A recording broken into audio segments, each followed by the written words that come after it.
When is Soto going to come around? Does Soto hate being a Met? Oh my God, don't care. Don't want to talk about it anymore. Should the Mets sweep the Rockies? Maybe. They know they're bad. Brett Beatty, quadruple A player. I was getting sucked into that too. I literally could not be happier. It's like the Tim Robinson meme. We're all trying to find the guy who did this. Bro, I feel like that's your job. You're the hitting coach. So that didn't really inspire confidence. I'm your host, Eric Ames. I was born and raised in New York, but after college, I moved out west. Still a huge New York sports fan. You know, you can take the boy out of New York, but you can't take the New York out of the boy.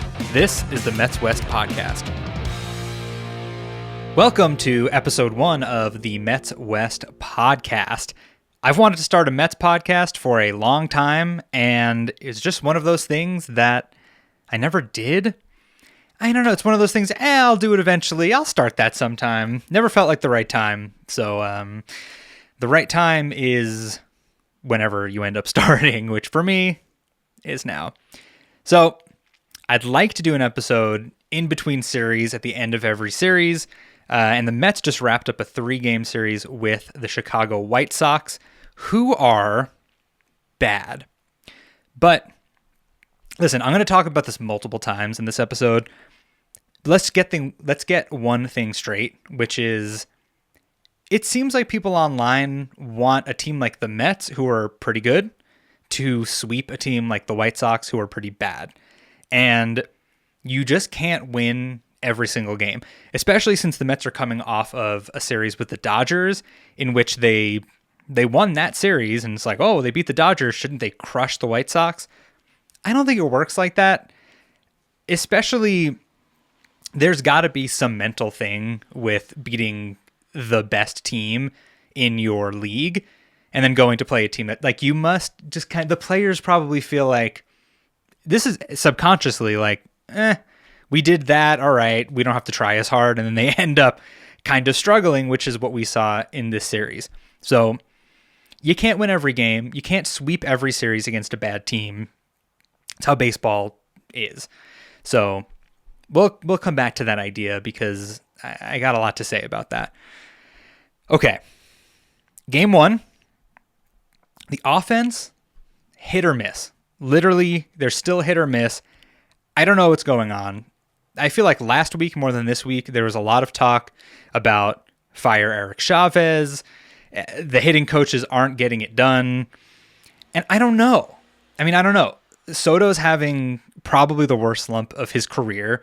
You have no idea what part of that is the coaching, since he's come to the Mets, the pressure of signing the contract. He was this young, he still is young, but he's this young, hungry player who he'd never gotten that contract. And he finally got that contract. So of course, like Yankees fans, like I'm sure we all have Yankees fans, friends who are, oh, Soto doesn't care anymore. He got his contract and he hates the Mets and he only took it for this reason or this reason. First of all, shut up. And second, he wants to win. It's Juan Soto. There's never been a question of how much he cares about the game. Mets fans, we've been watching him since the beginning of his career, especially before they changed the scheduling and we would play the Nationals 19 times and he would just terrorize us 19 games a year. We know him. It's not that. That's why I come back to the hitting coaches, because I'm like, okay, are they screwing up his approach? Are they screwing up other players' approaches? We've had a lot of ground balls. I don't know. I don't know enough about baseball and about hitting to blame it on the coaches. We'll come back to Eric Chavez because Steve Gelbs did a report in Game 3 today that touched on that. So we'll come back. But Game 1, offense, not great. Adrian Hauser was the pitcher that was shutting the Mets down, and you just kind of wonder, I know he's been better this year. But historically, he's not been that great. And don't you just feel like the Mets always struggle with pitchers that don't have great stats? I'm very hesitant to say any player, this player's bad. Why do we struggle with shitty pitchers? I don't want to say stuff like that. They're all professionals. They're major leaguers for a reason. But his stats have not been great. He wasn't great with the Mets last year. In fact, I kind of forgot he was even a Met. He was one of those players where I'm like, I don't remember him being on the team. But his ERA was 5 point something last year with us. I know he's been better this season, but he just kind of shut us down. It was almost like, I mean, the Mets won the game in the bottom of the ninth inning, right? It almost felt like when we play the Phillies against Zach Wheeler and we just say, just get Zach out of the game quickly enough to get to the bullpen. It felt like that, but it was Adrian Hauser. So you kind of just think, where was the struggle? Either way, bottom 9, you get all these players getting base hits, drawing walks. I think I need to write down the exact sequence of things for next time. But bases loaded, no outs. Lindor comes up. You kind of just know the game is over at that point because you're like, well, it's Lindor. He's clutch. He just has to get the ball out of the infield essentially and they'll win. And that's exactly what he did. Deep pop up, right field, sac fly, runner comes home, scores. Even though, Lindor started off really hot, which is obviously the opposite of how he usually starts. But then he got cold. So it was kind of like the first 2 months of his season were flipped from how they usually are. He was hot in April, got cold in May. He still won the game. You still felt like he was going to win. He was going to win the game. He has 3 walk-off hits so far this year, which is kind of insane if you think about it. I think the Mets have 5 walk-offs total, and Lindor has 3 of them. But when it comes to Francisco, it's the thing that happened after the game that just, I love the dude so much as a guy who plays for the team that I root for. Okay. So he's getting interviewed by Steve Gelbs, and I think it was Tyrone Taylor and Brett Beatty. 2 of the other guys come over with the Gatorade, right? And they're going to do the celebratory Gatorade pour. And Lindor, out of the corner of his eye, he sees this happening. And he's like, I see you guys. Like, you're not going to get me with that. I know what you're doing. Then they obviously come up to him anyway. And he bear hugs Steve. And he brings him in. And he's like, come here. And then he throws Steve into the Gatorade while trying to dodge it himself. And Steve's laughing. And I'm like, what a cool moment for Steve, first of all. I know he knows all these guys. But the reason I love Lindor as the leader and the captain of this team, well, the captain of the team, David Wright, ceremony in the summer. Will he name Lindor captain? We don't know. For all intents and purposes, he is the captain of the team. He's the leader of the team. I just love that he makes everyone feel like they're part of the team. And I know, like I said, Steve is around. He knows these guys. He talks to these guys. But the fact that Lindor is just like, you know what? We're going to get the Gatorade poured on you. He is so the leader of the team. And I remember a few weeks ago, since Soto's been struggling, a buddy of mine who's a Yankees fan, yes, I have a friend who is a Yankees fan. I think he actually might be like listen, Mets West podcast. I don't live in New York anymore. So it's like, I don't have that many Yankees fans friends, which is really great because I know, especially when you live in New York with the Subway Series, if the Yankees do something good and the Mets do something bad, I know you really get it when you're in New York. Luckily, the few friends I have that were for the Yankees aren't like that, which makes my life a whole lot better and easier. But I remember a few weeks ago, my buddy was like, Soto, like, he's not hustling, isn't he supposed to be the face of the franchise? And I said, is he? I don't feel like he's the face of the franchise. He could be the star player. He might be the best player on the team at some point. I mean, he has the potential. Well, is he the best player? He might be the best player on the team. He's just slumping. Either way, I don't think he's the face of the franchise, even if he's the biggest star, if that makes sense. Francisco Lindor is the face of the Mets franchise, in my opinion. You can let me know if you agree or disagree with that. But this is kind of why. Soto, I feel like he puts his head down. He plays baseball. He's not doing the shuffle right now because he's struggling. He doesn't feel that comfortable or at home yet. Even if he's just mashing for year after year, I still think Lindor, which is why we all think they're going to name him captain, I think Francisco is the face of the franchise. And that's why he's always with the media. He's Mr. Smile. He's, getting field reporter Steve Gelb's, drenched in Gatorade. He's just that kind of guy. Okay, moving on to game 2. Another W, which is fantastic. The first thing I wrote down is we're still not getting any length out of Tyler McGill, and it's been a problem in his career. Too many walks. Just too many walks. It's one of my biggest pet peeves. We've seen David Peterson struggle with this over his career. This season, he seems a little bit more locked in. He's less afraid to use his stuff and throw it in the zone. But McGill is still just, he's not consistent. And honestly, we're not getting that much length out of any of our starting pitchers. Like even Senga's ERA is, I don't know, it's 1 point something right now. And he's still only averaging like 5.5 innings per game.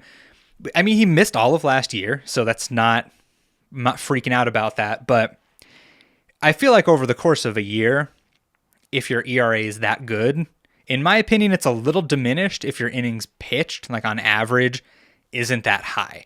But 5.5 innings for Senga, for example, isn't terrible. Hopefully he starts going 6 regularly. That would be great. But again, like McGill, he forced the bullpen to come in. He's just walking people, not trusting his stuff in the zone. And I don't know.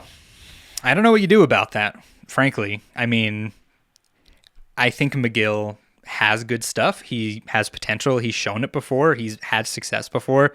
We obviously all trust in Jeremy Hefner and the pitching coaches because they're just absolutely incredible, and we've seen that. So that was the first thing. McGill, I just want him to throw strikes. I hate it maybe more than anything in the game of baseball when your pitcher just walking people. And I feel like it's especially with the Mets. Let me know if you've felt like this, because it always seems like the Mets, they always pitch around the 8 and 9 hitters. And I'm like, you have to attack those guys because then the best players come up next. And I feel like we consistently walk the 9 hitter, and it's been like this for 10 years. Correct me if I'm wrong. Okay. I was going to talk smack about Jared Young because, I mean, they put him in the lineup and Mendy's just kept him in the lineup like every game. And I was getting fed up, and I was like, are we going to stop with the Jared Young experiment, having him start every game at some point? Then he hits a home run and a double. And, well, can't say anything about that because that's a positive. So that happened. Then, of course, Mendy sits him in game 3, which is whatever. We'll get to game 3. Pete hit another homer in game 2. That's 2 homers in 3 games. He was starting to look a little bit lost, right?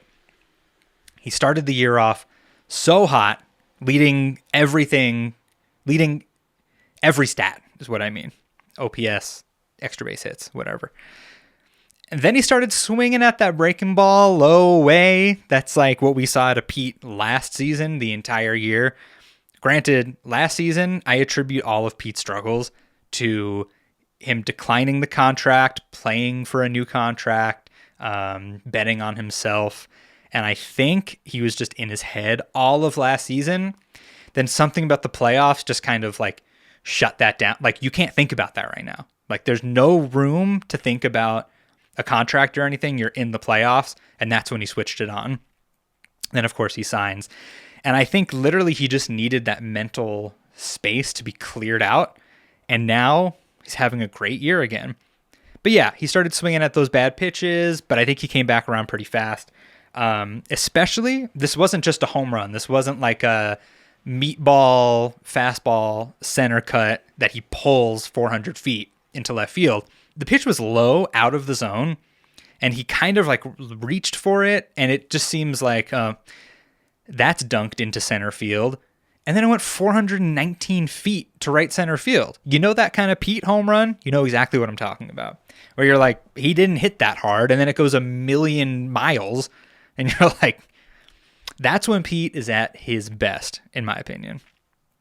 Then we had that weird play with Michael Taylor trapping the ball in center field that Soto hit. Nimmo's on first base. Soto hits it.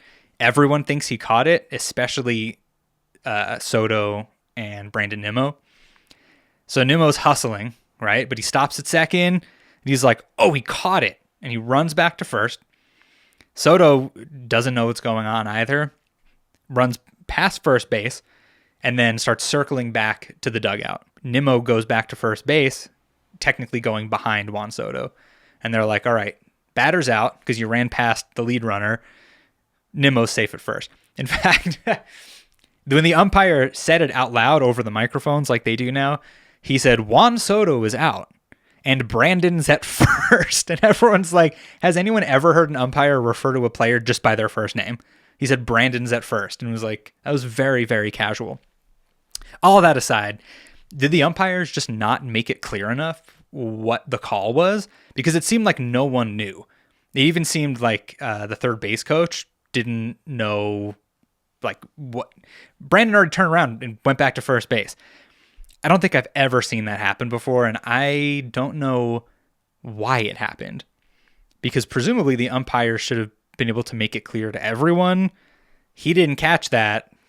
I actually don't know what the signal is now that I think about it. But yeah, that was a weird thing. Brett Beatty.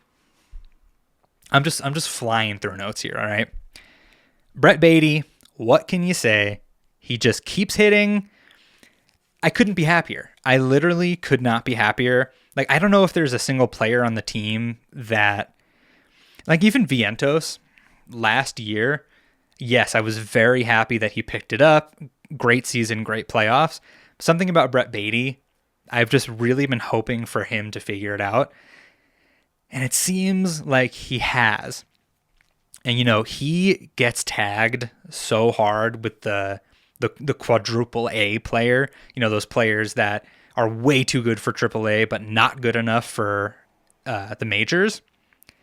And I was getting sucked into that too, because that's what it looked like, you know? He would, every time you'd send him down, his OPS would be like 1,200, and he'd come back, his OPS would be like 500. But it seems like he's figured it out. When he comes up, I'm like, this dude's getting a hit. I also have this nostalgic memory of his first major league game. If you recall, on the first pitch he saw, he hit a home run. It was down in Atlanta.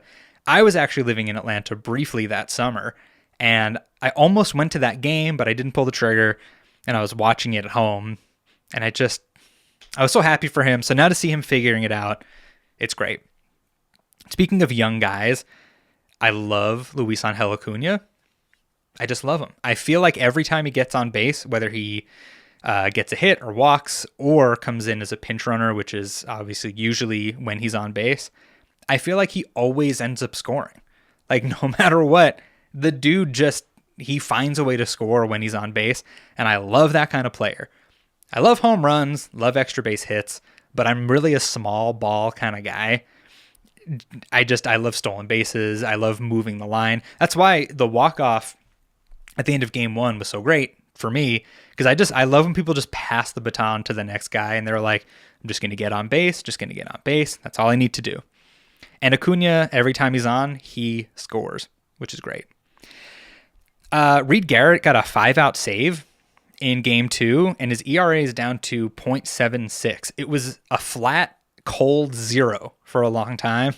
Then I feel like he had a few outings where we were like, ugh. Like, is the fantasy being destroyed? Is the Reed Garrett being elite? Is it over? But he brought it back around, and he's been very solid most of this year. Okay, on to game 3. So before the game even started, I wrote down, is this the optimal lineup right now?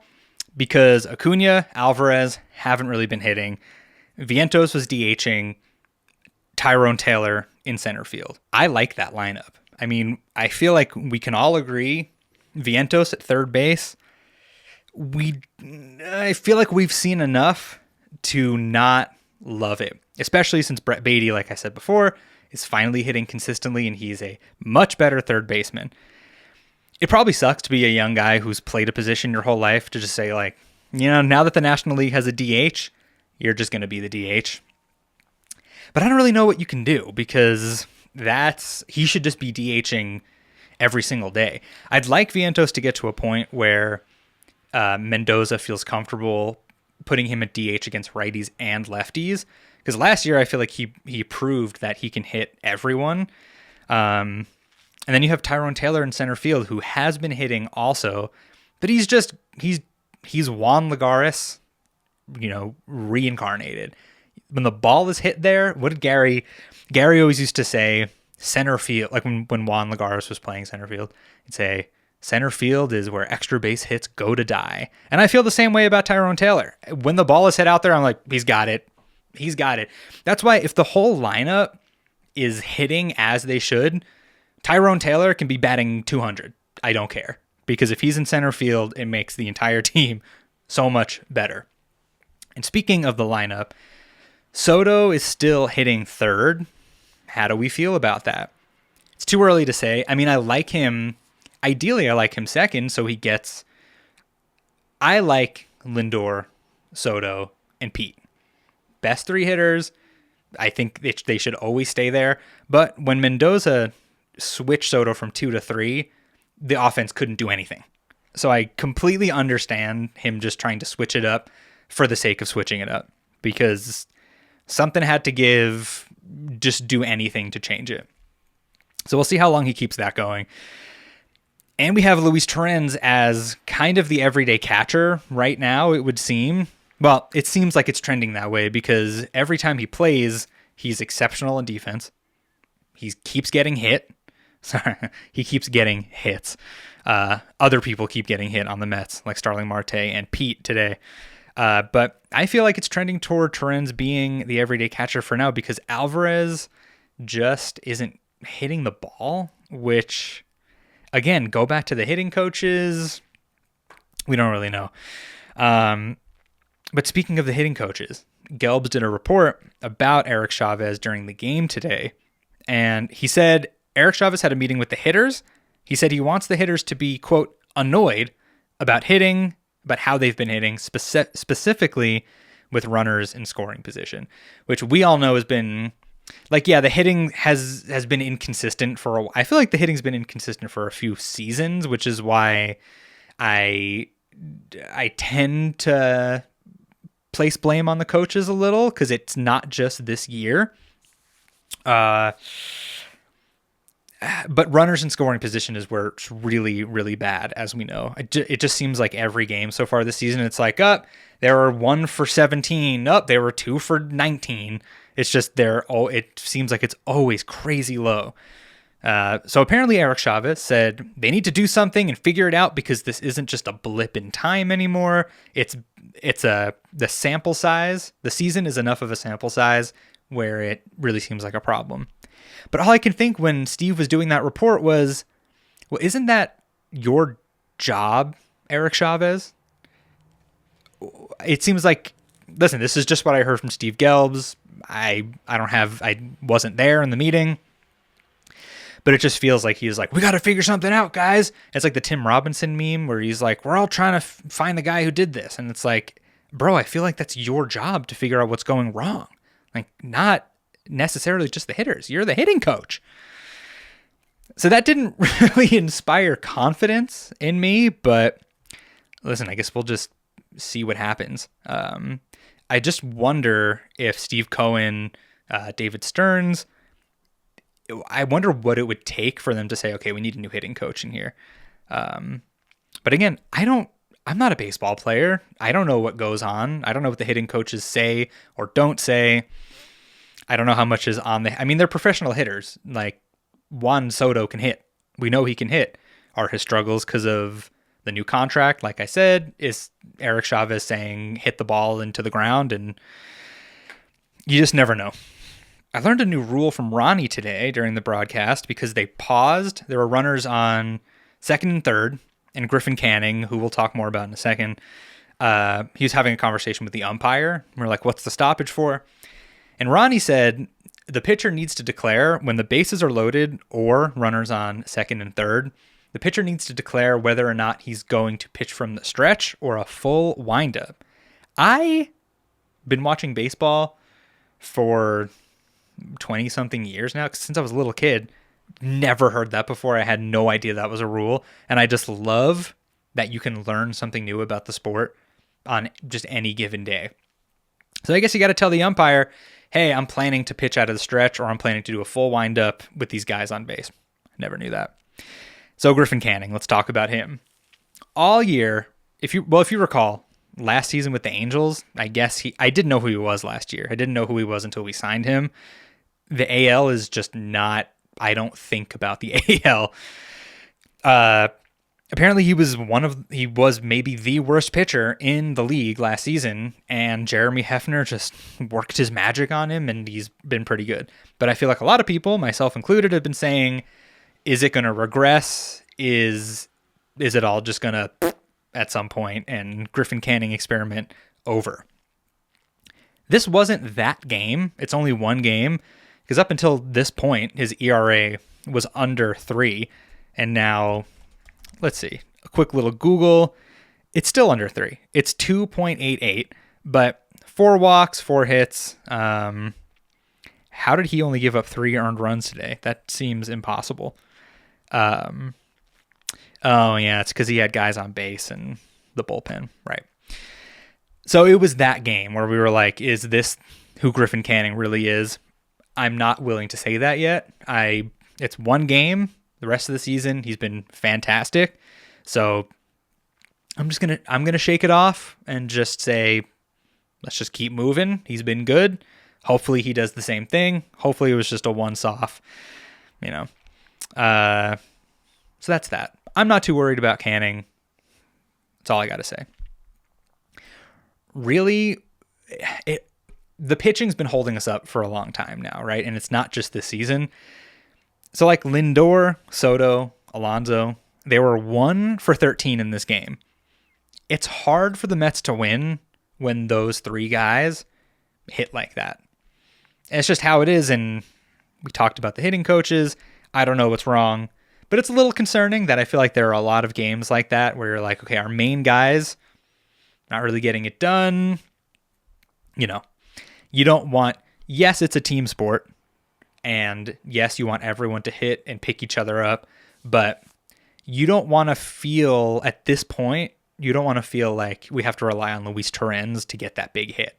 You have these other guys in the lineup who that's kind of their job. So hopefully that turns around at some point. Again, it's early. I'm not too concerned about anything. It's still May for a few more days. I talked about Soto a little bit, but I wanted to come back to him because, of course, my one Yankees fan friend who I'm close with, every time Soto does, I'm like, bro, are you watching all the Mets games? He always texts me, when is Soto going to come around? Does Soto hate being a Met? And I'm like, oh my God. There's a lot of pressure. His OPS is still like hovering around 800. And it's like, Juan Soto sucks. Let me look that up just to be sure. Juan Soto OPS. His OPS right now is, bear with me, 745. Okay, I said 800. It's not 800. 745. Yes, that's bad for Juan Soto, but remember how bad Lindor was? I know people reference Lindor's first season and how he turned it around, whatever. Think about how bad Francisco was the first multiple months of last season, and he almost won MVP. Well, in my mind, he almost won it. I know Shohei, like, far and away the winner, but in my heart, he came in second place for MVP, and he stunk. Soto's not even playing that badly this year, so he's going to be fine. It's May 28th when I'm recording this. It doesn't matter. It's the media. It's Yankees fans who are sad that he chose the Mets instead. Don't care. Don't want to talk about it anymore. I do want to talk about a funny thing that happened. Unrelated to the game, but related to the broadcast. Gary and Ron were... Okay, so they put up these pictures for the Mets hitters on the big screen at Citi Field during today's game. And they were like, they looked kind of photoshopped, or they had a weird photo shoot with them, but they were all wearing like a casual Hawaiian, like button-down shirt. And they kept putting these pictures up, and Gary and Ron were like, are these AI generated? Like, this just looks very strange. And then one of them made a joke, like, well, it wasn't really a joke, but they said down the line, this whole broadcast might be AI generated. And then I think it was Gary who was like, how do we know that it's not right now? And we're on a beach somewhere just, enjoying our life. And they've just used all of the decades of content of their voices to put together an AI broadcast. Kind of horrifying, because I feel like at some point that might actually... So I know they were joking, but it didn't really feel like a joke, So I thought that was funny, and I also hated it deep down. And that's that. That was this series against the White Sox, 2 out of 3. That's, based on how the Mets have been specifically hitting this season. And right now, it's pretty good they even took 2 out of 3 from the White Sox, because the thing about teams at the bottom of the standings is they play their asses off, especially when they go into a big market, especially when it's a good team. And the Mets are both of those things. It's in New York City, and they're one of the better teams in the league. Those dudes try, and they're all major league players. They're playing for a major league team. You can't expect that they're just going to all be garbage every single at bat, every pitch thrown. They are professional ball players, which leads me to my prediction for the next series against the Rockies. People on Reddit, people on Instagram, if they don't sweep the Rockies, I don't even know. They got to sweep the Rockies. You have to sweep the Rockies. It's hard to sweep. It's just hard to sweep any team, even a historically bad team like the Rockies. They've taken games from the Yankees. They've taken games from other teams who are much, much better than them. So, should the Mets sweep the Rockies this weekend? Well, maybe. They should definitely win the series. If they only win 1 game, things are bad. They should win 2. I would love if they won 3. I can't even watch this series because I live in Colorado, so they're blacked out on MLB TV, which means I'm going to have to, what do they say? Surf the open seas or something. You know what I'm saying? I'll figure out a way to watch, but it's kind of just an annoying thing. I don't have cable. I basically only watch sports, so I have MLB TV.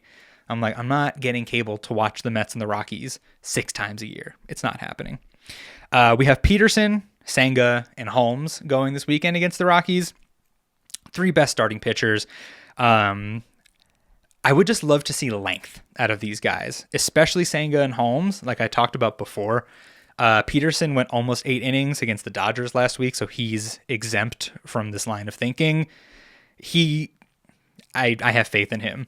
I would love Senga to just be a little more efficient, Holmes to be a little more efficient, because I feel like the bullpen is working, and the way you know it's working is because now I'm watching these games and a pitcher comes in from the bullpen and I'm like, who is that? Where did he come from? Was he a waiver pickup? Was he in AAA and I just didn't know his name?